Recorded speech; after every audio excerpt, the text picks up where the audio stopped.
credit, it is cold outside. Okay. 'Twas the night before Christmas, when all through the house not a creature was stirring, not even a mouse. The stockings were hung by the chimney with care, in hopes that St. Nicholas would soon be there. The children were nestled all snug in their bed, with visions of sugar plums dancing in their head, and Mama in her kerchief and I in my cap had just settled our brains for a long winter's nap. When out on the lawn there rose such a clatter, I sprang from my bed to see what was the matter. Away to the window I flew, tore open the shutters, threw open the hatch. My wondering eyes did appear, but a miniature sleigh and a tiny reindeer. With a little old lovely driver, so lovely and quiet, I knew in a moment it must be St. Nick. Now imagine this poem if Santa hadn't come in it. So it was the night before Christmas, when all through the house not a creature was stirring, not even a mouse. The stockings were hung by the chimney with care, in hopes that St. Nicholas would soon be there. The children were nestled all snug in their beds, with visions of sugar plums dancing in their heads. And they all slept and awoke in the morning to find that they had no presents. Santa had not brought them the iPhone or the iPhone, PS4 or Xbox One they had so desperately wished for. So they cried and wailed for the rest of the day. Now imagine your Christmas without any presents. It really wouldn't be Christmas. So I want to talk about the children that do not receive any Christmas presents. All of us have gotten one, but as I said, some kids have never received one. Operation Christmas Child is trying to give a shoebox full of Christmas presents to every single child. So we are going to learn how that shoebox got started, why it is needed, and how many people has it reached, and how you can help with this. I have personally helped out with this organization for many years. My church does it, and I have been down to the plant down in Denver. Look at that. So we now begin with how the organization got started.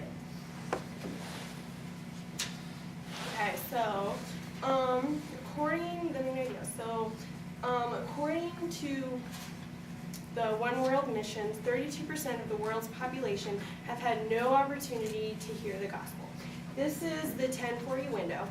So the 1040 window is a rectangular shaped area extended from West Africa to East Asia, from 10 degrees south, 40 degrees north of the equator.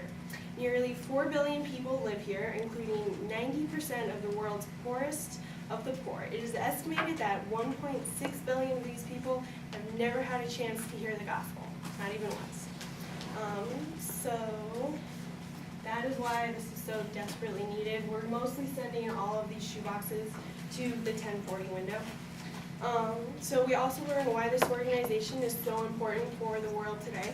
According to the Operation Christmas Child website, the concept of Operation Christmas Child began on October 10th, 1990, when Dave and Jill Wrexham, Wales, were watching a broadcast on a Romanian orphanage. They asked the question, how can we help the real victims, the children, who live in these situations day after day? They knew they could not stop the wars, but they could offer something, the gift of love. Together, they filled a convoy of 9 trucks with medical supplies, food, clothing, and Christmas gifts for children, and headed to Romania, which had recently been devastated by the war. This was the beginning of the world's largest Christmas program. We now look at how many lives this organization has changed. According to Charity Navigator, which is a website on rating charities, Operation Christmas Child has delivered more than 8 million shoeboxes to the poorest children of the world in more than 100 countries, and they do that every single year. But what happens after the shoebox has been delivered? After the shoebox is delivered, they do a program called The Greatest Journey. And according to Samaritan Purse, The Greatest Journey is a dynamic approach to discipleship. It includes 12 engaging Bible lessons. The locally trained leaders are using to instruct the next generation of believers on how to become devoted followers of Christ and boldly share their faith with others. So what they do is they have this really, really long program, and then all the kids can graduate from it. So it's really special for them. They've never been to a class before. They've never graduated anything before. So it's a one-of-a-kind experience for them. Now you're probably saying, how can we pack a shoebox? So the do's and don'ts of packing a shoebox. Obviously, they really like necessities, so a lot of places where these are going, they don't have just plain necessities there. So toothbrushes, a hairbrush. You can pack food, but don't pack any liquids. Also, no guns. No action figures with guns, so like a Barbie doll would be okay, but not a Halo action figure. No fireworks and no liquids because they are going overseas and they do have to travel a really long way. So after you pack your shoebox, you can track it.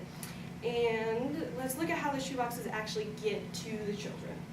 So they travel a multitude of many different ways. They can travel on elephants, on elks, on bicycles. Basically, this organization does whatever it has to do to get the shoeboxes to those children. So now that we have packed and donated money to help these kids, we now have deep satisfaction of knowing that we helped that child learn about Christ and had a good Christmas and gave them probably one of the only presents they've ever received for Christmas. So we learned about the history of the organization, why it is needed, how many lives it has touched. We also learned about what not to put in a shoebox, so no guns, no knives, basically. There's nothing that they can hurt themselves on. Coloring books are really, really good. You can put those. Crayons are always appreciated.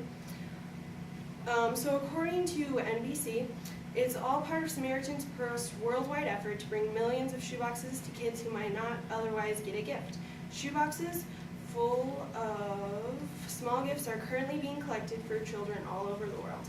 Each shoebox is designed for a boy or girl and then packed with non-perishable candy, toys, and basic necessities like shoes, socks, and pencils.